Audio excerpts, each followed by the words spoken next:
Welcome to pen point. మనము విద్యాలయాలు అంటే ఆధునిక దేవాలయాలు మాట్లాడుకుంటూ ఉంటాం. అక్కడ పిల్లలకి విద్యా బుద్ధులు నేర్పిస్తారు, తద్వారా వాళ్ళు భవిష్యత్తులో మంచి స్థానానికి మంచి స్థాయికి వెళ్తారని చెప్పి అందరూ భావిస్తుంటాం. అయితే ప్రస్తుతం ఉన్న పరిస్థితుల్లో ఆ విద్యాలయాలు నిజంగానే విద్యాలయాలుగానే ఉండిపోతున్నాయా, వ్యాపార స్థలాలుగా మారిపోతున్నాయన్న ప్రశ్న వేస్తే మాత్రం ఖచ్చితంగా వ్యాపార స్థలాలుగా మారిపోయాయి. అందులో భాగంగానే విద్యలోని ప్రతి అంశము కూడా ఇవాళ వ్యాపారంలోని ఒక కీలకమైన పరిణామంగా మారిపోయిన పరిస్థితిని గమనిస్తున్నాం. ఎందుకంటే మొదటిది, ఎక్కడ చూసినా సరే అడ్మిషన్ల పేరుతో లక్షలాది రూపాయలు కలెక్ట్ చేస్తున్నారన్న వాదన మనం ఇప్పటికప్పుడు వినిపిస్తూనే ఉంటాం. ఇక విమర్శలకు పోతే అక్కడ స్కూల్ బ్యాగు దగ్గర నుంచి బెల్ట్లు, టైలు, షూజు, చివరికి సాక్సులు కూడా అదే స్కూల్ నుంచి కొనాలనే నిబంధనతో చాలా స్కూళ్ళు ఇవాళ వ్యాపారంగా మార్చిన పరిస్థితుల్లో వాటి గురించి డిస్కషన్ చేస్తున్నాం. అయినా సరే అక్కడ ఆగడాలు అయితే మారట్లేదు. అది సరిపోదు అన్నట్టు ఈ మధ్యలో కొత్త తరహా వ్యాపారాలకు కూడా తెరతీసిన పరిస్థితి మనకు అనిపిస్తుంది. మన పిల్లలు స్కూల్కి వెళ్ళి హ్యాపీగా చదువుకొని రావాలి అంటే మనం ఏర్పాటు చేసే సౌకర్యాల్లో ముఖ్యమైన కొన్ని సౌకర్యాలు ఇవాళ వాళ్ళకి వ్యాపారానికి అలసుగా మారిన సిచ్యువేషన్ మనకు కనిపిస్తుంది. ఇది మాట్లాడుకునే నేపథ్యంలో ఈ కార్పొరేట్ కళాశాలలు కానివ్వండి, స్కూల్స్ కానివ్వండి, వాటి గురించి ఒకసారి డిస్కస్ చేసుకోవాలని అనిపిస్తుంది. అందులో భాష్యం స్కూల్ అనే ఒక స్కూల్ ఉంటుంది. అది మనము ప్రతి సందర్భంలో కూడా భారీగా అడ్వర్టైజ్మెంట్లతో మా దగ్గర ఒకటి లాగా వందల సంఖ్యలో వీళ్ళు స్టూడెంట్స్ పాస్ అయ్యారంటూ కూడా అడ్వర్టైజ్మెంట్స్ ఇస్తుంటారు. ఈ అడ్వర్టైజ్మెంట్స్ ఇచ్చిన నేపథ్యంలో ఎంత బాగుంటుంది స్కూల్ అని మీరు భావించి ఆ స్కూల్లో జాయిన్ చేస్తే ఆ పిల్లలకు ఎదురయ్యే సమస్యలు కానివ్వండి, భయపడాల్సిన సిచ్యువేషన్స్ కానీ చాలా కనిపిస్తుంది. విజయనగరం జిల్లా బొబ్బిల్లోని భాష్యం స్కూల్కి సంబంధించిన భాగోతాన్ని ఒకసారి మనం గమనించాల్సిన సిచ్యువేషన్ ఉంది. ఎందుకంటే అక్కడ 3 రకాల సమస్యలు మనకు కనిపిస్తున్నాయి. మొదటిది, ఆ బిల్డింగ్ ఏదైతే ఉందో భారీ బిల్డింగ్ను కట్టారు, కానీ అక్కడ ఫైర్ ఎగ్జిట్ అంటే ఏదైతే ఎమర్జెన్సీ ఎగ్జిట్కి సంబంధించిన ఎలాంటి ఏర్పాట్లు చేయకపోవడం అన్నది ఆ పిల్లల ప్రాణాల మీదకి వస్తే ఏంటి పరిస్థితి అనే ప్రశ్నకు ఖచ్చితంగా భయంకరమైన సమాధానం వినిపించే అవకాశమే కనిపిస్తుంది. ఇక ఇది సరిపోదన్నట్టు మరొక కీలకమైన అంశము, వాళ్లను అంటే సౌకర్యాలు కల్పించే పరిస్థితుల్లో ట్రాన్స్పోర్టేషన్ కోసం యూజ్ చేసే బస్సులు ఏవైతే ఉన్నాయో ఆ బస్సులు అయితే పాతవి, డొక్కువి లేదా ఫిట్నెస్ లేని వెహికల్స్ ఉంటే దాన్ని నడిపే డ్రైవర్లు ఎవరైతే ఉన్నారో వాళ్ళు హెవీ లైసెన్స్ లేకుండానే ఈ బస్సులు నడిపే సిచ్యువేషన్ ఉంది. అక్కడ ఏదైనా ప్రమాదం జరిగితే ఆ బస్సులో 10ల సంఖ్యలో ఉన్న పిల్లల భవిష్యత్ ఏంటి, వాళ్ళ ప్రాణాలకు భరోసా ఏంటి అన్న ఒక ప్రశ్న అయితే అందరికీ కనిపిస్తుంది. మనం ఖచ్చితంగా దీని మీద డిస్కస్ చేయాల్సిన అవసరం కనిపిస్తుంది. ఎందుకంటే ఎప్పటికప్పుడు ప్రైవేట్ స్కూళ్ళు, కార్పొరేట్ స్కూళ్ళు చేస్తున్న దోపిడీ సరిపోదు అన్నట్టు ఇవాళ పిల్లల జీవితాల మీదకు, వాళ్ళ బతుకుల మీదకు వచ్చే సిచ్యువేషన్ వచ్చిన పరిస్థితుల్లో ఏం చేయాలి, ఎలా దీన్ని ముందుకు తీసుకెళ్ళాలి, వీటి నుంచి నివారించాలంటే ఎలాంటి చర్యలు తీసుకోవాల్సిన అవసరం ఉందనే విషయంపై మనం చర్చిద్దాము. చర్చలో మనతో పాటు వేల్పూర్ శ్రీనివాస్ గారు జాయిన్ అయ్యారు. శ్రీనివాస్ గారి దగ్గరికి వెళ్ళే లోపు ఒకసారి మా రిపోర్టర్ దీని మీద పూర్తి సమాచారం అందించే ప్రయత్నం చేస్తారు. అంతేకాకుండా రాజు, మనం చూస్తున్నాం ఏదైతే విజయనగరం జిల్లా బొబ్బిలికి సంబంధించిన భాష్యం స్కూలుకు సంబంధించి ఎటు చూసినా అక్కడ అవకతవకలే కనిపిస్తున్నాయి, ఇబ్బందికర పరిస్థితులే ఉన్నాయన్నది అయితే మనకు అర్థమవుతుంది. సో ఎలా చూడాలంటారు, ఏంటి అసలు విజయనగరం ఆ భాష్యం స్కూలుకు సంబంధించి మీ దృష్టికి వచ్చిన సమస్యలు ఏంటి, అక్కడ ఉన్న సిచ్యువేషన్ ఏంటి?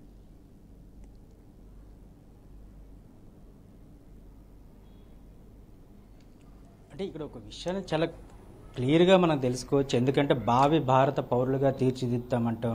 1వ క్లాస్ నుంచి 10వ క్లాస్ వరకు కూడా వీళ్ళందరినీ కూడా ఒక్కదాని మీద కూడా ఇప్పుడు మీరు ఏదైతే డిస్కషన్లో పెట్టారో ప్రతి అంశాన్ని కూడా మనం చాలా సున్నితంగా చూడాలి. ఒకవైపు ప్రభుత్వాలు చూసుకునేటప్పటికీ ప్రైవేటు కళాశాలలు కావచ్చు, విద్యా వ్యవస్థని మరో రూపాంతరం చెందించేలాగా లేకపోతే మరో విధంగా తీర్చిదిద్దాలి. ఇతర దేశాల్లో కానీ ఇతర రాష్ట్రాలు ఏ విధంగా అయితే ఉంటుందో అదే విధంగా ఏపీలో కానీ లేకపోతే తెలంగాణలో కూడా చేయాలంటూ కూడా ఒక ఆలోచనకు వచ్చి అదే విధంగా దానికి సంబంధించి ఒక విద్యాశాఖకు సంబంధించి ఒక మినిస్టర్తో పాటు దాని మానిటరింగ్కి సంబంధించిన ఇంతమంది అధికారులు ఉంటారు. కానీ ఇప్పుడు ఏదైతే మనం డిస్కస్ చేస్తున్నామో ఈ బొబ్బిలికి సంబంధించినంత వరకు కూడా ఇక్కడ అటువంటివి ఏమీ లేవు అని చెప్పుకోవచ్చు. ఎందుకంటే ఒక బిల్డింగ్ కన్స్ట్రక్షన్ చేసేటప్పుడు మినిమం కామన్ సెన్స్గా అక్కడ తీసుకోవాల్సింది ఫైర్ సేఫ్టీ, అదేవిధంగా విద్యార్థులకు సంబంధించి ఒక వెంటిలేషన్, అదేవిధంగా పవర్ సప్లైకి సంబంధించి కూడా ఒక ఆలోచన చేస్తాం. అదేవిధంగా అక్కడ టాయిలెట్స్ కానీ లేకపోతే దానికి సంబంధించినంత పూర్తి స్థాయిలో సౌకర్యాలు ఏ విధంగా ఉంటాయి అంటే ప్రభుత్వ బడులకు సంబంధించినంత వరకు ఒక విధంగా ఉండేటప్పుడు కూడా ప్రైవేట్ పాఠశాలకు సంబంధించినంత వరకు లక్షల్లో ఇప్పుడు చూసుకునేటప్పటికి 1వ క్లాస్ పిల్లోడికి సంబంధించినంత వరకే దాదాపుగా 60-70 వేల వరకు కూడా ఫీజులు వసూలు చేస్తున్నారు. దానికి కాకుండా మళ్ళీ పుస్తకాలకు సంబంధించి కానీ లేకపోతే యూనిఫామ్కి సంబంధించి కానీ లేకపోతే దానికి సంబంధించి షూస్ కానీ మిగతా ప్రతి దాని మీద కూడా, అది కాకుండా మధ్యలో వాళ్ళకి సంబంధించి ఎక్స్ట్రా కరిక్యులర్ యాక్టివిటీస్, అదేవిధంగా దానికి సంబంధించి స్పోర్ట్స్ అని చెప్పి ప్రతి దాని మీద కూడా పేరెంట్స్ దగ్గర నుంచి జలగల్లాగా పీడిస్తున్న పరిస్థితి ఈరోజు ఉంది. ప్రతి ఒక్కరు కూడా ఈరోజు తప్పని పరిస్థితుల్లో మాత్రమే ప్రైవేట్ పాఠశాలకు పంపిస్తున్నారు. అది ప్రెస్టేజ్ ఇష్యూ కొంతమంది తీసుకుంటే, కొంతమంది తప్పదు, ఎందుకంటే తమ పిల్లల భవిష్యత్తు బాగుండాలని చెప్పి వీళ్ళంతా కూడా ప్రైవేట్ స్కూల్కి పంపిస్తుంటే వాళ్ళు దీన్నే ఇష్టానుసారంగా చేసుకొని, దీన్నే అదునుగా చేసుకొని ప్రతి ఒక్కరు కూడా పేరెంట్స్ పెద్ద బడ్డెని పెట్టి పేరెంట్స్ని మెంటల్గా ఇబ్బంది పెట్టి చేస్తున్న పరిస్థితి కనిపిస్తుంది. మనం డిస్కస్ చేస్తున్న ఏదైతే బొబ్బిలికి సంబంధించినంత వరకు భాష్యం స్కూల్కి సంబంధించినంత వరకు కనీసం విద్యార్థులు రవాణా ట్రాన్స్పోర్ట్ ఏదైతే ఉంటుందో, ఎందుకంటే ప్రైవేట్ ట్రాన్స్పోర్ట్ దానికి సంబంధించి వేలల్లో వాళ్ళంతా కూడా వసూలు చేస్తున్నారు. కానీ దానికి ఇంటి దగ్గర నుంచి పాఠశాలకు దింపడానికి ఉన్న పరిస్థితిలో కూడా దానికి ఏమాత్రం కూడా ఫిట్నెస్ సర్టిఫికేట్ ఉండదు. అదేవిధంగా డ్రైవర్ కూడా క్వాలిటీ అయిన డ్రైవర్ ఉండడు. ఎందుకంటే ఆ డ్రైవర్ కూడా డ్రైవింగ్ లైసెన్స్ ఉందో కూడా ఎవరికి తెలియదు. ఎందుకంటే ఆ స్కూల్ యాజమాన్యానికి కానీ మిగతా వాళ్ళకి ఇటువంటి పరిస్థితుల్లో ఉన్న వాటిపైన మాత్రం తీవ్రంగా చర్చలు చేసుకోవాలి. దాంతో సంబంధించినంత పూర్తి స్థాయిలో కూడా అటువంటి వాటిని నిరోధించాలి. అధికారులు కూడా రాజు అయితే మీరు ఒక విషయం చెప్పండి, పిల్లల ఇవన్నీ బహిరంగ రహస్యాలుగానే మనకు కనిపిస్తుంటాయి. అలాంటి సందర్భంలో మీరు చెప్పాల్సిన విషయం ఏంటంటే అసలు ఏది విద్యాధికారులు ఏం చేస్తున్నారు? ఆర్టీఏ అధికారులు ప్రతి సందర్భంలో మనం చూసాను, హైదరాబాద్లో కానివ్వండి, రాష్ట్ర వ్యాప్తంగా ఎక్కడ చూసినా, రెండు తెలుగు రాష్ట్రాలు ఎక్కడ చూసినా సరే స్కూళ్ళు స్టార్ట్ అయిన ఒక 2-3 రోజులు బాగా హడావుడి చేస్తారు. ఆర్టీఏ చెకింగ్లు అవుతాయి, కొన్ని స్కూళ్ళకు ఫైన్స్ వేస్తారు, అవన్నీ జరుగుతుంటాయి. ఆ తర్వాత ఎవరు పట్టించుకునే పరిస్థితి ఉండదు. ఈ స్కూళ్ళకు సంబంధించిన బస్సులు కానివ్వండి, ఈ వెహికల్స్ కానివ్వండి, వీటి మీద నియంత్రణ ఎవరి దగ్గర ఉంటుంది? నిజంగా అసలు కనీసం పట్టించుకుంటున్నారు వాటి గురించి?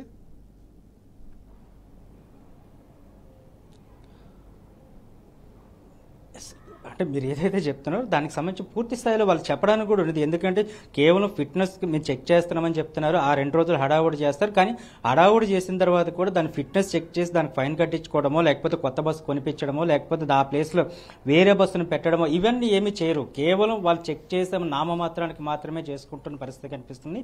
మొత్తం విద్యాశాఖ అధికారులందరూ కూడా దీనికి పట్టించుకోరు. విద్యాశాఖ అధికారులు ఎందుకంటే ప్రభుత్వానికి సంబంధించినంత వరకు ఫీజుల నియంత్రణ ఉంటుంది. యూనిఫామ్కి సంబంధించి కానీ, బుక్స్కి సంబంధించి ప్రతి దాని మీద కూడా ఇంత ఫీజు మాత్రమే వసూలు చేయాలనేది ఏదైతే గైడ్ లైన్స్ ఉన్నాయో అదేది కూడా ఫాలో అవ్వరు. మొత్తం అధికారులందరూ కూడా నిమ్మక నీరెత్తినట్టు వ్యవహరిస్తున్న పరిస్థితి కనిపిస్తుంది. మరోవైపు ఆర్టీఓ అధికారులు కూడా అదే వ్యవహరిస్తూ ఉంటారు. ఎందుకంటే మనకేమొచ్చింది, ఈ రోజు మాట్లాడితే అయిపోతుంది కదా, ఈ రోజు చెక్ చేసిన తర్వాత అయిపోతుంది కదా అనే ధోరణి తప్పితే ఏ ఒక్కరు కూడా పూర్తి స్థాయిలో పారదర్శకంగా కానీ వాటి మీద దాడులు చేసి, లేకపోతే వాళ్ళకి సంబంధించినంత వరకు రైడ్ చేసిన తర్వాత విద్యార్థులు కానీ, విద్యార్థుల పట్ల కానీ ఒక పాఠశాల యాజమాన్యాలు ఏ విధంగా వ్యవహరిస్తున్నాయి, లేకపోతే పాఠశాల బిల్డింగ్ సంబంధించి ఏ విధంగా ఉంటుందని చెక్ చేస్తామని పూర్తి స్థాయిలో ఈ దీంట్లో ఉన్న అవకతవకలన్నీ కూడా బయటపడే అవకాశాలు చాలా స్పష్టంగా కనిపిస్తాయి. కానీ అటువంటిది లేకుండా కేవలం వీళ్ళు ఏదో నామమాత్రంగా చెక్ చేసాము, చెక్ చేసిన తర్వాత అయిపోతుంది అన్న దాంట్లో ఉన్నది కనుక ఈ రోజు కూడా ప్రైవేట్ స్కూల్ యాజమాన్యాలు విచ్చలవిడిగా రెచ్చిపోతున్నారనేది మాత్రం ఇంకోసారి మనం చెప్పుకోవాల్సిన అవసరం ఉందని చెప్పుకోవచ్చు. థ్యాంక్ యూ రాజు. ఇదే విషయంపైన మాట్లాడేందుకు హెచ్ఎస్పీఏ నేత మురళి మనతో పాటు లైవ్లో సిద్ధంగా ఉన్నారు. తనతో కూడా ఒకసారి మాట్లాడే ప్రయత్నం చేద్దాం. మురళి గారు, మీరు గత కొంతకాలంగా అంటే హైదరాబాద్ సంబంధించిన పేరెంట్స్ అసోసియేషన్ మీరు ఉన్నారు, కానీ 2 రాష్ట్రాల్లో ఉన్న పరిస్థితులు అనేది మీరు చాలా క్లియర్గా అబ్జర్వ్ చేస్తున్నారు. సో ఇప్పుడు విజయనగరం జిల్లా భాష్యం స్కూల్లో మన దృష్టికి వచ్చినవి 2 ఇష్యూస్. ఒకటి, ఏదైతే బిల్డింగ్ ఉందో బిల్డింగ్లో ఎలాంటి ఫైర్ సేఫ్టీకి సంబంధించిన జాగ్రత్తలు లేకపోవడము. 2, కాలం చెల్లిన బస్సులతో అసలు అర్హత లేని డ్రైవర్లను పెట్టి ఆ పిల్లల్ని వాళ్ళ ఇంటి దగ్గర నుంచి స్కూల్కి తరలించే ప్రయత్నం చేయడం. ఎలా చూడాలంటారు వీటిని? ఏంటి అంటే స్కూల్స్కి అసలు భయం అన్నది లేదా, లేకపోతే ఏం చేస్తామో వాళ్ళు అడిగేవాళ్ళు లేరనే ధైర్యమా? ఎలా చూడాలంటారు దాన్ని? అడిగేవారు లేదా వాళ్ళకి ధైర్యమా అంటే సార్, ఇక్కడ గత కొన్నేళ్లుగా చూస్తున్నాము, ఎటువంటి ఫిట్నెస్ లేనటువంటి స్కూల్ బిల్డింగ్కి కూడా ఒక ఫిట్నెస్ సర్టిఫికేట్ ఇస్తారు. ఫైర్ సేఫ్టీ గురించి, బిల్డింగ్ గురించి ప్రతిదీ క్షుణ్ణంగా ఇవ్వాల్సిన అటువంటి అవసరం ఉంది. అలాగే పోతే బస్సెస్కి కూడా, ఇందాక మనం మీరు చెప్పినట్టు బస్సెస్కి కూడా ప్రతిదీ ఫిట్నెస్ చూడాలి. టైర్స్ ఎలా ఉన్నాయి, సీట్స్ ఎలా ఉన్నాయి, బస్ లైఫ్ ఎంత అయ్యింది, వాళ్ళ ఎటువంటి లైఫ్ ట్యాక్స్ కట్టింది ఉందా లేదా, వాళ్ళ డ్రైవర్స్ లైసెన్స్ ఎవరు ఎలా ఉన్నాయి, ఎవరెవరు దాన్ని మెయింటైన్ చేస్తారన్న ప్రతిదీ రికార్డెడ్ ఉండాలి. కాకపోతే నామమాత్రంగా నడిపిస్తున్నారు. దానికి కారణాలు పర్యవేక్షించాల్సినటువంటి అధికారులు ఎవరైతే ఉన్నారో వారు ఏమాత్రం పట్టించుకోకపోవడము, ఇది ఒకటి పెద్ద రీజన్ అండి. దానికి తోడు అధికారులే కాకుండా నాయకులు, కనీసం అక్కడ ఉన్న కార్పొరేటర్ కావచ్చు, డిస్ట్రిక్ట్ లెవెల్, విలేజ్ లెవెల్లో చూస్తున్నటువంటి సర్పంచ్లే కావచ్చు, ఎవరికైనా హక్కు ఉందండి. ఒక బస్సుని ఇన్స్పెక్ట్ చేయొచ్చు. వారి మీద ఏదన్నా తేడాలు కనిపిస్తే వాళ్ళు తీసుకెళ్లి ఉన్నత అధికారులకి వాళ్ళు చెప్పాల్సిన అవసరం ఉంది. కానీ నాయకులు కూడా ఎవరు ముందుకు రారు, వాళ్ళు ఎటువంటిది తీసుకోరు. ఎక్కడికక్కడ ఇలా వీళ్ళందరూ నిర్వీర్యం చేస్తూ వ్యవస్థను భ్రష్టు పట్టించేస్తున్నారు. Yes. ఇదే రకంగా చూసుకుంటే మనం గత కొన్ని ఏళ్ళలో చాలా ఇన్సిడెంట్స్ చూసాము. ఒకసారి కూకట్పల్లిలో జరిగింది, అక్కడే అని కాదండి, ఇప్పుడు ఇక్కడ ఒక స్కూల్ అనే కాదు, ఈ రోజు మీరు వెళ్ళి చూసుకోండి, June 12th కి స్కూల్ స్టార్ట్ అయినాయి. ఇవాళ అది జరిగి కూడా ఇప్పుడు దాదాపు మనకి ఇవాళ 38th క్వశ్చన్ 18 days అయ్యింది. ఎన్నో స్కూల్ బస్సెస్ కి ఇన్స్పెక్షన్ జరిగి ఉండదు, జరగకున్నా కూడా బస్సులు యథావిధిగా రన్ అవుతాయి. అలా కాకుండా ఒకటే డేట్ లోపల కొన్ని వేల స్కూల్ బస్సెస్ కి స్కూల్స్ కి అన్నిటికీ సర్టిఫికేట్స్ ఎలా వస్తున్నాయి? ఇది పెద్ద పజిల్ అండి. అవును, ఎక్కడికక్కడ అధికారులు కూర్చొని స్టాంప్ వేసి ఇచ్చేస్తున్నారే తప్ప వారు ప్రత్యక్షంగా వచ్చి స్కూల్ బిల్డింగ్ ఇన్స్పెక్ట్ చేయడం కానీ, వాళ్ళ ల్యాబ్స్ ఎలా ఉన్నాయి, ల్యాబ్స్ లో కండిషన్స్ ఎలా ఉన్నాయి, స్కూల్లో వెంటిలేషన్ ఎలా ఉంది, ప్లే గ్రౌండ్స్ ఎలా ఉన్నాయి, ఏది చూసినటువంటి నాదుడు లేడండి. ఆ రకంగా స్కూళ్ళు కానీ అయితే మురళి గారు ఇక్కడ మోసం చేస్తున్నారు అని అంటే నాయకులతో పాటు అధికారులు, చిన్న అధికారి నుండి పెద్ద అధికారి వరకు ఇవాళ చెప్పాలంటే ప్రతి ఎడ్యుకేషన్ కి డిపార్ట్మెంట్ కి సంబంధించినటువంటి ప్రతి నాయకుడు కావచ్చు, మామూలుగా ఓటు వేయించుకున్న ప్రతి నాయకుడు, అలాగే ఆ సంస్థలో ఆ విద్యా శాఖలో పనిచేస్తున్న దానికి కన్సర్న్డ్ ఆఫీసర్స్ కావచ్చు, అదర్ దెన్ వాళ్ళ ఎడ్యుకేషన్ కి డిపార్ట్మెంట్ కి సంబంధించిన ప్రతి అధికారి కూడా దీనికి బాధ్యులేనండి. కానీ మురళి గారు ఇక్కడ అంటే ఫైర్ సేఫ్టీకి సంబంధించి చాలా క్లియర్ కట్ ఇన్స్ట్రక్షన్స్ ఉన్నప్పుడు వాటిని పట్టించుకోవట్లేదు. సరే, ఇంకా తల్లిదండ్రులు అంటారా, మంచి స్కూల్ అయితే చేయాలనుకుంటున్నారు, వాళ్ళకి మంచి భవిష్యత్తు ఇస్తున్నామనే ఒక భావనలో ఉండిపోతున్నారు తప్ప వాళ్ళ బతుకు ఎటుపోతున్నది అయితే వాళ్ళు ఆలోచించట్లేదు. అది ఒక ఆస్పెక్ట్. ఫైర్ సేఫ్టీకి సంబంధించింది లేకపోతే మీకు రెన్యువల్ ఉండదనో, లేకపోతే మీరు అడ్మిషన్స్ చేసుకోవడానికి అవకాశం లేకుండా చేస్తామనో, అలాంటి టర్మ్స్ అండ్ కండిషన్స్ ఏవి లేకపోవడం కూడా వీళ్ళకి ఏమైనా అడ్వాంటేజ్గా తీసుకుంటున్నారా? సార్, అడ్వాంటేజ్ అని తీసుకుంటున్నారు సార్, డెఫినెట్ గా. ఇప్పుడు గవర్నమెంట్ నడుపుతున్నటువంటి స్కూల్లోనే అటువంటి వ్యవస్థ ఎక్కడ ఉన్నది? ఎన్ని స్కూళ్ళల్లో ఫైర్ సేఫ్టీ ఉంది? వారికి లేని నిబంధనలు మాకెందుకు అని చెప్పేసి వాళ్ళు అలా మాట్లాడుతూ వాళ్ళకి ఏదో నామమాత్రంగా అప్పచెప్పుకుంటూ వాళ్ళ పని తెల్ల తీసుకుంటున్నారు. అంతేకాని వీళ్ళు ఇప్పుడు మనం ప్రైవేట్ స్కూల్స్ పక్కన పెడతాం, గవర్నమెంట్ నడుపుతున్న స్కూల్స్లలో ఎన్ని స్కూళ్ళల్లో ఫైర్ సేఫ్టీ ఉందండి? గవర్నమెంట్ అధికారుల పిల్లలు ఆ స్కూళ్ళలో చదవట్లేదు, ఆ నాయకుల పిల్లలు అందులో చదవట్లేదు అంటే వాళ్ళ పిల్లలు కాకపోతే దాని మీద చులకనా? అంతే కదా. ఎందుకు చేస్తున్నారు? మీరు ఇవన్నీ ఇస్తే మా పిల్లల్ని ప్రైవేట్ స్కూళ్ళలో పెట్టాల్సిన అవసరం మాకేముంది? ప్రతి తల్లిదండ్రి ఆశపడడంలో తప్పు లేదండి. తనకంటే మంచిగా ఉండాలని అనుకుంటారు కానీ నేను మంచి ఏదో నేను ఇచ్చేసాను వాడు ఎలాంటి ఏదో అయిపోయినా పర్లేదు నాకు అని చెప్పేసి అనుకునే తల్లిదండ్రులు ఎవరైనా ఉంటారా? ఖచ్చితంగా ఉండరు. ఎవరు ఉండరు. ఆబ్వియస్లీ వాళ్ళకంటే బెటర్ లైఫ్, ఇంకా బెటర్ లైఫ్. నేను ఒక ఇది ఎంత అంటే ఇప్పుడు నేను డాక్టర్ అయ్యాను అనుకోండి, మా వాడు కలెక్టర్ కావాలనుకుంటాను. కలెక్టర్ అయ్యాను అనుకోండి, ఇంకా మంచి పెద్ద ఉన్నతమైన స్థానంలో ఉండాలనుకుంటారు, సెంట్రల్ లెవెల్లో చాలా టాప్ లెవెల్లో ఉండాలనుకుంటారు. అంతేగాని ఆశకు హద్దు లేదండి. కాకపోతే మీరు లైన్ లో ఉండండి, దానికి తప్పు అని మనం అనడానికి లేదు. మీరు లైన్ లో ఉండండి. వేల్పూర్ శ్రీనివాస్ గారు ఉన్నారు మనతో పాటు, తనతో కూడా ఒకసారి దీనిపైన విశ్లేషణ తీసుకుందాం. శ్రీనివాస్ గారు, ఇక్కడ 2-3 సమస్యలు కనిపిస్తున్నాయి. మొదటిది ఏంటంటే భాష్యం స్కూల్కి సంబంధించి అబ్జర్వ్ చేసినప్పుడు ఫైర్ సేఫ్టీ, సరే గవర్నమెంట్ స్కూల్స్ అంటే సింగిల్ ఫ్లోర్లు ఉంటాయి, ఇవేమో మల్టీ స్టోరేజ్ బిల్డింగ్స్ 4 ఫ్లోర్లు 5 ఫ్లోర్లు అలా కడుతున్నారు.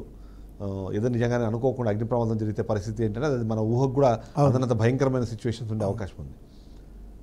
ఇది ఒక పాయింట్. రెండవది, ఆ స్కూల్కి సంబంధించిన బస్సులు ఏవైతే ఉన్నాయో పిల్లల్ని ఎక్కిచ్చేస్తున్నారు, ఆ డ్రైవర్లకి ఎలిజిబిలిటీ లేదు, హెవీ డ్రైవింగ్ లైసెన్స్ లేవు, దాన్ని చెక్ చేసే ఒక మెకానిజం లేదు, లేదంటే ఎవరు మాట్లాడట్లేదు, ఫిట్నెస్ లేని వెహికల్స్ వెళ్ళిపోతాయి. మనం గతంలో కూడా చూసాం, ఆంధ్రప్రదేశ్లో కానీ తెలంగాణలో కానీ ఫిట్నెస్ లేని బస్సులు అది తప్పి వెళ్ళి ప్రమాదాలు జరిగింది. సో ఏంటి దీనికి ఒక మెకానిజం తీసుకొని రావాలంటే ఎలా చూడాలంటారు, ఏం చేయాలంటారు? డెఫినెట్గా విద్యా వ్యవస్థే ఇవాళ ఒక వ్యాపారంగా మారిన దురదృష్టవశాత్తు వాళ్ళ అధికారులు కూడా డిస్ట్రిక్ట్ ఎడ్యుకేషన్ ఆఫీసులు ఉంటారు, అదేవిధంగా ఆర్జేడీ ఉంటారు, రీజనల్ జాయింట్ డైరెక్టర్లు, లోకల్గా కూడా మండల ఎడ్యుకేషన్ ఆఫీసులు వీళ్ళందరూ ఉంటారు. ఒక స్కూల్కి పర్మిషన్ ఇచ్చేటప్పుడు ఆ స్కూల్కి కావాల్సిన సేఫ్టీ ఏంటి, లేదా అక్కడ ఉన్నటువంటి ఆ ఫెసిలిటీస్, ఎంత ల్యాండ్ ఆ స్కూల్కి అలాట్మెంట్ ఉంది, అక్కడ ఏ విధమైన వాటర్ ఫెసిలిటీ ఉంది, ఇవన్నీ కూడా A to Z చూడాల్సినటువంటి బాధ్యత అక్కడ అధికారులకు ఉంటుంది. ఎప్పుడైతే ఈ అధికారులు అవినీతికి పాల్పడుతున్నారో ఇవన్నీ కూడా ఓవర్లుక్ చేసేస్తున్నారు. వాళ్ళు ఎలాంటి సమస్య జరిగినప్పుడు, ఒక ప్రమాదం జరిగినప్పుడు మాత్రమే దాని మీద డిస్కస్ చేస్తున్నారు తప్పితే ఓవరాల్గా స్టేట్ మొత్తం ఒక టాస్క్ ఫోర్స్ని పంపించి ఏ స్కూల్స్లో ఏ కాలేజెస్లో ఎక్కడ ఏ విధమైనటువంటి గవర్నమెంట్ ఇచ్చిన నిబంధనలు పాటించడం లేదు, వాటిని ఓవర్లుక్ చేశారు, లేదా పార్కింగ్ లేదు కొంచెం చోట్ల, మరి డ్రైవింగ్ లైసెన్స్ లేనటువంటి డ్రైవర్స్ని పెడుతున్నారు, బస్సెస్కి ఫిట్నెస్ లేని పెడుతున్నారు, కాలం చెల్లిన బస్సులు ఇవన్నీ పెడుతున్నాం, యాక్సిడెంట్లు జరగటం ఇవన్నీ ఉన్నాయి అన్నమాట. అంటే ఇవన్నీ కూడా ప్రభుత్వం చాలా లైట్గా తీసుకుంటుంది. ఎప్పుడన్నా ఇన్సిడెంట్ జరిగి యాక్సిడెంట్లు జరిగి ఒక 10 మంది 20 మంది పిల్లలకి ఏమైనా మేజర్గా ఎఫెక్ట్ అయినప్పుడు అది 4 రోజులు డిస్కషన్ నడుస్తుంది ఛానల్స్లో, అన్నింటిలో స్టేట్మెంట్లు ఇస్తున్నారు, రోల్ చేస్తున్నారు. అట్లా కాకుండా పర్మనెంట్గా దీనికి సొల్యూషన్ తీసుకోవాలి.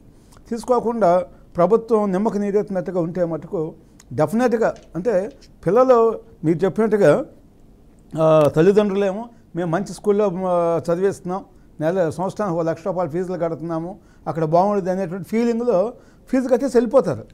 ఇంకా క్లాస్ రూమ్లు చూసుకుంటే ఇవన్నీ జనరల్గా ఉండదు అనమాట. వీటిని వీళ్ళు అడ్వాంటేజ్ తీసుకుని ముఖ్యంగా ప్రైవేట్ గవర్నమెంట్లో కూడా ఇందాక బ్రదర్ చెప్పినట్టుగా గవర్నమెంట్ స్కూల్స్లో కూడా అనేక లోపాలు ఉన్నాయి. అదేవిధంగా ప్రైవేట్ స్కూల్స్లో కూడా మనం ఇంత పెద్ద ఎత్తున వాళ్ళు ఏం చేస్తున్నాము, వాళ్ళకు కూడా అమ్మఒడి అని పెట్టేసి వాళ్ళ ప్రైవేట్ స్కూల్స్ కూడా ఇస్తున్నారు. ఇచ్చేటప్పుడు ప్రైవేట్ స్కూల్స్లో వాళ్ళు ఏ విధమైన నిబంధనలు తీసుకున్నారు, వాళ్ళ నిబంధనలను వాళ్ళు ఎందుకు ఉల్లంఘించారు, ఉల్లంఘిస్తే వాళ్ళ మీద ఏం యాక్షన్ తీసుకున్నారు మీరు. ఇప్పుడు 4-5 సంవత్సరాల స్కూల్ ఉంటే ఆ స్కూల్లో మీరు 4-5 సంవత్సరాల నుంచి అక్కడ ఉన్న ఎడ్యుకేషన్ ఆఫీసర్ కానీ, జిల్లా ఆఫీసర్ కానీ, మండల ఎంఈఓస్ కానీ వీళ్ళందరూ ఏ విధమైనటువంటి అక్కడ చెక్ పాయింట్ చేయలేదని మనకు అర్థమవుతుంది. అలాంటప్పుడు వాళ్ళ మీద యాక్షన్ తీసుకోవాలి ప్రభుత్వం. ప్రభుత్వం తీసుకోనప్పుడు ఎలాంటి సమస్యలు వస్తాయి, వీటికి పేరెంట్స్ కమిటీలు కూడా వాళ్ళు కూడా బాధ్యత తీసుకోవాలి. తీసుకున్నప్పుడు మంత్లీ వన్స్ మీటింగ్స్ ఉంటాయి జనరల్గా. వాళ్ళు ఇవన్నీ కూడా ఎక్కడ ఏ లోపాలు అయితే ఉన్నాయో ఆ లోపాలు ప్రభుత్వం నోటీస్ తీసుకురావాలి. లేకపోతే వాళ్ళు ఇష్టారాజ్యంగా ప్రవర్తిస్తే ఆ స్కూల్ యొక్క లైసెన్స్ క్యాన్సిల్ చేయాలి. అప్పుడే ఇవన్నీ కూడా దారిలోకి వస్తాయి. మురళి గారు మీరు ఒక అబ్జర్వేషన్ చెప్పండి. నిజంగానే ఈ అధికారులకు మనం కంప్లైంట్ చేస్తాము అని అంటే భయపడే పరిస్థితుల్లో ఇవాళ ఈ కార్పొరేట్ స్కూళ్ళు అయితే ప్రైవేట్ స్కూళ్ళు ఉన్నాయా? రెండోది మీరు అన్నట్టుగా ఇప్పటికే మామూలు మత్తులో జోగుతున్న వీళ్ళు ఇలా పెట్టే కంప్లైంట్స్ కానివ్వండి, వినిపించే ఫిర్యాదులు కానీ వాళ్ళకి చెవులకు ఎక్కే అవకాశం ఉందా? మురళి గారు ఫీజులు కూడా చాలా భయంకరంగా ఉంటున్నాయి సార్, చూస్తున్నాం కదా. ఇక్కడ అది సేమ్ ఇప్పుడు ఎందుకంటే కంప్లైంట్ చేద్దాము అని అంటే వీళ్ళు వెళ్ళి కంప్లైంట్ చేయాల్సిన వ్యవస్థ కన్నా పెద్దగా ఇప్పుడు లోకల్ నాయకులు ఉంటున్నారు, ప్రభుత్వ పెద్దలు ఉంటున్నారు, ఎమ్మెల్యే ఉంటున్నాడు. సో అలాంటి పరిస్థితుల్లో నిజంగానే ఎవరైనా వెళ్ళి కంప్లైంట్ చేసినా చర్యలు తీసుకునే పరిస్థితులు ఇవాళ అధికారులు ఉన్నారా? లేదు, చర్యలు తీసుకునే పరిస్థితులు. ఎందుకంటే వాళ్ళతో కుమ్మక్కాయ చెప్పేసి నెల మామూలు తీసుకుని ఈ అధికారులు చేయబట్టి వాళ్ళు ఇంతవరకు వచ్చింది. ఇప్పుడు ఒక స్కూల్ ఏర్పాటు చేసేటప్పుడు ఆ స్కూల్కి ఉండాల్సిన నిబంధనలు ఏమున్నాయని మనకు క్లియర్గా కనపడుతుంది. క్లియర్గా కనపడిన తర్వాత 4-5 సంవత్సరాలు కంటిన్యూషన్గా దాంట్లో ఏ విధమైన చర్యలు తీసుకోలేదంటే అక్కడికి ఎంతమంది అయితే ఎంఈఓలు వచ్చారో, మండల ఎడ్యుకేషన్ ఆఫీసర్స్ వచ్చారో, లేదా జిల్లాకు వచ్చిన డిఈఓ, ఇంపార్టెంట్ స్కూల్స్ అన్నీ కూడా ఆటోమేటిక్గా వాళ్ళు విజిట్ చేస్తారన్నమాట. ఏ చర్యలు తీసుకోలేదంటే వాళ్ళ డ్యూటీ వాళ్ళు చేయట్లేదు. చేయనప్పుడు డెఫినెట్గా వాళ్ళ మీద చర్యలు తీసుకోవాలి. ఎందుకంటే విద్యా వ్యవస్థ అనేది చాలా కీలకమైంది. ఇవాళ ప్రైవేట్ స్కూల్స్ నిజంగా చెప్పాలంటే విద్యార్థుల యొక్క రక్తం తాగుతుంది అని చెప్పొచ్చు. మరి గతంలో మనం చూసేవాళ్ళం ఎంతో జెన్యూన్గా ఉండే ఫీజులు. ఇవాళ ఒకేసారి లక్షలు ఇవాళ ఫస్ట్ క్లాస్లో జాయిన్ చేయాలన్నా లేదా ఎల్కేజీలో జాయిన్ చేయాలన్నా కూడా ₹1,00,000 ₹2,00,000 అనేటువంటి పరిస్థితుల్లో ఇంత కాస్ట్లీ చేసి ఇవాళ ప్రజలను కూడా తప్పుదావ పట్టేయటం, లేదా తండ్రులు కూడా ఇబ్బంది పడే పరిస్థితులు ఉండటం, వాళ్ళు కూడా అవినీతికి పాల్పడతాం. ఇవన్నీ కూడా చిన్న ఎంప్లాయీస్ ఉంటారు. చిన్న ఎంప్లాయీస్ ఉన్నప్పుడు ఇద్దరు ఉన్నప్పుడు వాళ్ళకి ఫీజులు కడితే ఇబ్బంది అయ్యేదన్నమాట. ఇప్పుడు ఏదో అమ్మఒడనే చేస్తున్నారు. ఏది చేసినా కూడా ప్రభుత్వం ముఖ్యంగా ఎడ్యుకేషన్ ఫ్రీ చేస్తే వాళ్ళు ఈ సమస్యలు ఉండవు. ఎడ్యుకేషన్ కానీ హెల్త్ కానీ ఫ్రీ చేస్తే అట్లా లేకుండా ఏదో 10 స్కీమ్స్ పెట్టేసి అన్నీ మీ పనులు మేమే చేస్తామని చెప్పేసి ప్రజలను కూడా సొమరపోతలు చేస్తున్నారు. అది కూడా వీటన్నిటికీ ఈ నెగ్లెక్ట్ చేయడానికి కారణం ఏంటంటే ప్రభుత్వమే వాళ్ళు ఇష్టారాజ్యంగా చేస్తున్నారు, మేము ఏది చేసినా సరిపోతుంది. అధికారులు ఈ రకంగా రావడానికి ప్రధానమైన కారణం ప్రభుత్వం కనిపిస్తుంది. ఇక్కడ వారు మామూలుగా అయితే ఎప్పుడైనా సరే పిల్లలకి ఆస్తులు ఇవ్వకపోయినా పర్లేదు, కనీసము మంచి చదువు ఇస్తాము అని చెప్పి చాలామంది పేరెంట్స్ గతంలో భావించేవాళ్ళు. ఇప్పుడు మంచి చదువు ఇవ్వాలి అంటే ఖచ్చితంగా ఉన్న ఆస్తులు అమ్ముకోవాల్సిన సిచ్యువేషనే ఉంది. ఎందుకంటే లక్షల్లో ఫీజులు అవి సరిపోవన్నట్టు బుక్కుల పేర్ల దగ్గర నుంచి special activities, extra curricular activities పేరుతో ₹1,000 కలెక్ట్ చేయడం అన్నది చాలా పరిపాటిగా మారిపోయింది. బయట దొరికే బుక్కు అక్కడికి వెళ్ళేటప్పటికి ఏదైతే స్కూల్లో మీరు కొనాలని ట్రై చేస్తే డబుల్ రేటు దొరికే పరిస్థితి ఉంది. ఇక వాళ్ళు చెప్పిన యూనిఫాము వాళ్ళు చెప్పిన ప్లేస్లోనే కొనాలి. ఇక బుక్కులు అంటారా, ఆ బుక్కులు గవర్నమెంట్ సంబంధించిన బుక్కులతో వీళ్ళు ఎవరు చదువు చెప్పరు. వీళ్ళు చెప్పే చదువు ఖచ్చితంగా వాళ్ళు సొంతంగా నిర్ణయించుకున్న ఒక కరికులంలోనే చెప్తామంటారు. వాటికి ఫీజులు వేలాది రూపాయలు. ఒకప్పుడు చదువుకున్న పిల్లలు కానివ్వండి, మేమందరం చదువుకున్నప్పుడు కూడా గవర్నమెంట్ నుంచి ఏదైతే ప్రింట్ అయిన పుస్తకాలు మాత్రమే చదువుకొని మేమందరం ఈ స్థాయికి వచ్చాం. కానీ ఇవాళ మా పిల్లలు కానివ్వండి, మన పిల్లలు ఎవరైనా సరే చదువుతున్న పుస్తకాలకి ప్రభుత్వానికి సంబంధించిన కరికులంకి అసలు సంబంధం లేదు. ప్రైవేట్ స్కూల్ అనగానే అదొక స్పెషల్ ఒక ప్లేస్ లాగా మారిపోతుంది. అక్కడ కలెక్ట్ చేసే ఫీజులు, అక్కడ ఇచ్చే యూనిఫామ్లు, అక్కడ ధరించే బెల్ట్లు, సాక్సులు, టైలు అన్నీ కూడా స్పెషల్గా డిజైన్ చేయబడినట్టుగా వేలాది రూపాయలు పెట్టి కొనాల్సిన పరిస్థితి కనిపిస్తుంది. ఇక ఇవి సరిపోవన్నట్టు అక్కడ ఉన్న ఉల్లంఘనలు అన్నవి కంటిన్యూస్గా జరుగుతూనే ఉన్నాయి. మొదటిది మనం మాట్లాడాల్సింది అక్కడ ఉన్న విద్యా వ్యవస్థ గురించి, డబ్బుల గురించి. రెండోది వాళ్ళకి ఇవ్వాల్సిన ఈ నాణ్యత ప్రమాణాలు, వాళ్ళకి ఇవ్వాల్సిన సెక్యూరిటీ. ఆ సెక్యూరిటీ కూడా లేకుండా ఇవాళ స్కూల్ నడుపుతున్న నేపథ్యంలో పిల్లలకు నిజంగానే మనం భవిష్యత్తు ఇస్తున్నామా, లేకపోతే వాళ్ళ బతుకులకు ఇబ్బంది కలిగే పరిస్థితులు క్రియేట్ చేస్తున్నామని అయితే ప్రతి ఒక్క తల్లిదండ్రులు ఆలోచించాల్సిన అవసరం. ముఖ్యంగా ఇప్పుడు విజయనగరం జిల్లా ఏదైతే బొబ్బిల్లోని భాష్యం స్కూల్ గురించి మాట్లాడుతున్నామో ఆ స్కూల్లో ఉన్న పిల్లలకు నిజంగానే సెక్యూరిటీ లేదు. ఎలాంటి ఫైర్ సేఫ్టీకి సంబంధించిన ఇష్యూస్ లేకుండా పెద్ద పెద్ద భవంతులు బహుళ అంతస్తుల బిల్డింగులు కట్టి వాటిలో పిల్లల్ని చదివిస్తున్నారు. అక్కడ ఏం జరుగుతుందన్న దానిపైన ఎప్పటికప్పుడు అనుమానం పడాల్సిన అవసరమే. ఇక పిల్లలు ఇంటి నుంచి స్కూల్కి వెళ్ళడం కానివ్వండి, స్కూల్ నుంచి బయలుదేరి ఇంటికి వచ్చే ఆ వాహనాలు ఏవైతే ఉన్నాయో ఆ వాహనాలు కూడా ఫిట్నెస్ లేకపోవడము, వాటిని నడిపే అర్హత లేని డ్రైవర్లకు ఆ వాహనాలు ఇవ్వడం అనేది కూడా మరొక కీలకమైన అంశంగా కనిపిస్తుంది. సో భాష్యం స్కూల్ ఇప్పటికైనా కళ్ళు తెరవాలి. ఆ పిల్లలకు మీరు భవిష్యత్తు ఇస్తామని చెప్తున్న మాటలు ఏవైతున్నాయో వాటిని నిలబెట్టుకునేందులో భాగంగా నాణ్యతా ప్రమాణాలు పాటిస్తూ ఆ పిల్లలకి ఎడ్యుకేషన్ ఇవ్వండి. వేలాది రూపాయలు కలెక్ట్ ఎలాగూ చేస్తున్నారు కాబట్టి వాళ్ళకి ఆ సెక్యూరిటీ ఇచ్చే ప్రయత్నం అయితే చేయాలని మనము కోరుకుందాం.